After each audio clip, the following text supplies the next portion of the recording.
আসসালামু আলাইকুম। আশা করি সকলেই ভালো আছেন। অনুবাদ আর্তুগুল 2 চ্যানেলের আরো একটি ট্রেইলার বিশ্লেষণ ভিডিওতে আপনাকে স্বাগতম। আজকের ভিডিওতে আমরা কুরুলুস ওসমান ভলিউম ১৮৪ তম পর্বের প্রথম ট্রেইলারের গুরুত্বপূর্ণ টপিকগুলো নিয়ে আলোচনা করব। সুতরাং এখন পর্যন্ত যারা আমাদের অনুবাদ আর্তুগুল 2 চ্যানেলটি সাবস্ক্রাইব করেননি, অবশ্যই সাবস্ক্রাইব করে দিন এক্ষুনি, তুর্কি সিরিজের সর্বশেষ আপডেট সবার আগে পেতে। তো আজকের ভিডিওতে আমরা ১৮৪ তম পর্বের প্রথম ট্রেইলারের যে বিষয়গুলো নিয়ে আলোচনা করব তা হচ্ছে যে একজন নতুন মহিলা মঙ্গল কমান্ডারের আগমন হয়েছে, যিনি মঙ্গল সাম্রাজ্যের প্রধান ওলজাইতু খানের কন্যা, এবং তিনি কিন্তু এসেই ওসমান গাজীর কাছে কর চেয়েছে এবং ফাতমা হাতুনকে তার ছেলের জন্য বিবাহের প্রস্তাব দিয়েছেন। সেই বিষয়ে আজকে আলোচনা করব। ওসমানীয় সাম্রাজ্যের ইতিহাসে এই ধরনের ঘটনা ছিল কিনা, ওলজাইতু খানের সাথে ওসমান গাজীর পারিবারিক কোনো বিবাহিক সম্পর্ক ছিল কিনা, থাকলেও কতটুকু ছিল, সেটা নিয়ে অজানা কিছু তথ্য জানাবো। সেই সাথে ইউসুফ বে এবং ফাতমা হাতুনের প্রেম কাহিনীর মতো একটা দৃশ্য দেখানো হয়েছে, যেখানে ইউসুফ বে বলতেছেন কোনোভাবেই তিনি ফাতমা হাতুনের এই বিবাহ হতে দিবে না। সেই বিষয়ে আলোচনা করব। আর আমাদের নতুন চ্যানেল ইতিহাসের বালুকণা, যেখানে আমরা নবীদের ঘটনা, ইসলামী ইতিহাসের অজানা তথ্যগুলো চমৎকারভাবে উপস্থাপন করে থাকি। যারা আমাদের নিয়মিত দর্শক রয়েছেন, কমেন্ট বক্সের লিংকে গিয়ে চ্যানেলটিতে একবার হলেও ঘুরে আসুন।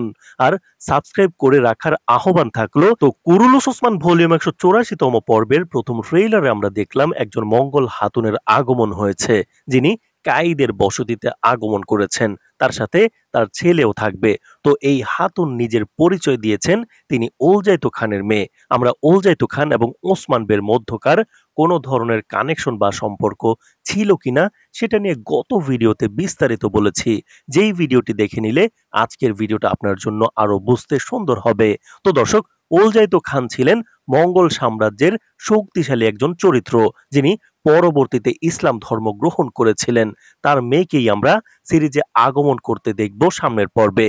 আর তার মেয়ে একজন মুসলিম হবেন, তার ছেলে সেও কিন্তু একজন মুসলিম মঙ্গল হবেন।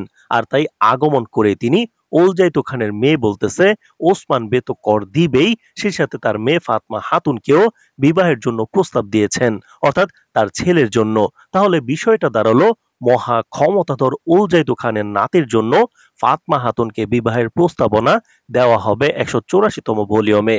তো এখন প্রশ্ন হলো, ইতিহাসে কোনো এই ধরনের কোনো পারিবারিক সম্পর্ক ছিল কিনা ওসমানীয় সাম্রাজ্যের সাথে মঙ্গলদের, বা থাকলেও কতটুকু ছিল?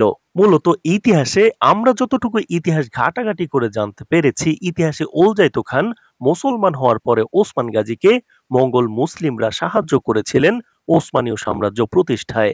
যেহেতু তারা মুসলমান হয়েছিল, ওলজাইতু খানের বংশধররাও ওসমান গাজীকে ধর্মীয় দায়িত্ববোধ থেকে সমর্থন দিয়েছেন। তো দর্শক, ওলজাইতু খানের পক্ষ থেকে ওসমান গাজীকে সাহায্য করার তথ্য ইতিহাসে পাওয়া গেলেও পারিবারিক বিবাহের সম্পর্ক হয়েছিল কিনা, ওলজাইতু খানের ছেলে বা নাতির সাথে ওসমান গাজীর পরিবারের কারোর বিবাহ হয়েছে মর্মে কোনো তথ্য পাওয়া যায় না। কিন্তু সিরিজে যেভাবে আগাচ্ছে, সিরিজে বড় টুইস্ট আমরা আগামী পর্বে দেখতে পাবো। ওলজাইতু খানের মেয়ে ওসমান গাজীকে বলবেন, তুমি যদি তোমার মেয়ে ফাতমা হাতুনকে আমার ছেলের সাথে বিবাহ দাও, তাহলে মঙ্গলদের আর কর দিতে হবে না এবং মঙ্গলরা তোমাকে সাহায্য করবে। এমনটা একটা প্রস্তাব ওই হাতুনের দিক থেকে আমরা দেখতে পাবো। যদিও ওই হাতুন এটা একটা পরিকল্পনা নিয়ে করতে পারে। এখন কথা হলো, ওসমান বে এই বিবাহের প্রস্তাবে রাজি হবেন কিনা। আমরা ট্রেইলারে আরো একটি দৃশ্যে দেখলাম ফাতমা হাতুন ইউসুফ বেকে বলতেছে যে বাবার কাছে তারা আমাকে চেয়েছে। এখানে যেহেতু ফাতমা হাতুন ইউসুফ বেকে বলতেছে, আমাদের কাছে মনে হচ্ছে ওসমান বে প্রাথমিকভাবে ওলজাইতু খানের মেয়ের এই প্রস্তাব কিন্তু তিনি গ্রহণ করতেও পারেন। এটা রাজনৈতিক খেলা। যেই হাতুনের আগমন হয়েছে, তিনি কিন্তু শুধু ভিলেন হিসেবে না, তিনি যেহেতু স্বয়ং ওলজাইতু খানের মেয়ে, এই হাতুন রাজনৈতিক দিক থেকে রাজনৈতিক বুদ্ধিমত্তা দিয়ে তিনি শক্তিশালী হবেন। আর এই বুদ্ধির বিরুদ্ধে ওসমান বে কিন্তু বুদ্ধি দিয়েই খেলবেন। তিনি প্রাথমিকভাবে হয়তোবা ফাতমা হাতুনের বিয়েতে সম্মতি দিবেন, আর এর ভিতর ওসমান বের ভিন্ন কোনো পরিকল্পনা থাকবে। এই জন্য ফাতমা খাতুন ইউসুফ বেকে তার কষ্টের কথা বলতেছেন, আর ওসমান বের ভিন্ন পরিকল্পনায় ওই খাতুনকে প্রতিহত করার রাজনৈতিক খেলা থাকবে। প্রাথমিকভাবে ওসমান গাজী রাজি হলেও পরবর্তীতে সেটা আর হবে না, যেটা দ্বিতীয় ট্রেইলার এবং ফুল ভলিউম আসলে আরো পরিষ্কার আমরা দেখতে পাবো। তো আমাদের মতে আসন্ন পর্বে ফাতমা খাতুনের বিয়ে নিয়ে একটা ভিন্ন কাহিনী প্রবাহ আমরা দেখতে পাবো, যেখানে কমান্ডার উলুগানের শারীরিক যেই লড়াই ওসমান বের সাথে আমরা দেখেছি, এবার রাজনৈতিক বুদ্ধিমত্তার লড়াই আমরা দেখতে পাবো, যেখানে ওসমান গাজীর কৌশলে যে কেউ পরাজিত হতে বাধ্য। হালিমা খাতুনের বিরক্তিকর রহস্য উন্মোচনের স্টোরি তো চলমান আছেই, তার মধ্যে আবার শুরু হবে ফাতমা খাতুনের বিয়ে নিয়ে নতুন ট্র্যাজেডি, যেটা হয়তো বেশ কয়েকটা ভলিউমে আমরা দেখতে পাবো। পরবর্তীতে ইউসুফের সাথেই ফাতমা খাতুনের বিবাহর দিকে ধাবিত হতে পারে। তবে ইতিহাসে নাই, আমাদের কাছে মনে হচ্ছে না সিরিজেও ওলজাইত খানের মঙ্গলদের সাথে ওসমান গাজীর পারিবারিক কোনো আত্মীয়তা হবে। তবে এই বিবাহ নিয়ে রাজনৈতিক খেলা চলবে সিরিজে। আর ফাতমা খাতুনের প্রেম কাহিনী আগামী পর্ব থেকে আমরা দেখতে পাবো ইউসুফের সাথে। যদিও সিজন 5 এর মতো সিজন 6 এ তেমন কোনো প্রেম কাহিনী দেখানো হয়নি, তবে ফাতমা খাতুনের প্রেম কাহিনী দিয়ে সেই ধারায় সিরিজ ফিরবে। আর একটা বিষয় হলো, খুব সম্ভবত আগামী পর্বেই হালিমা খাতুনের পরিচয় উন্মোচন হতে দেখতে পাবো আমরা। এটা অতিমাত্রায় বিরক্তি ধরে গেছে, এক হালিমার পরিচয়ের কাহিনী দিয়ে সিরিজের 8-10টা ভলিউম চলে গেল।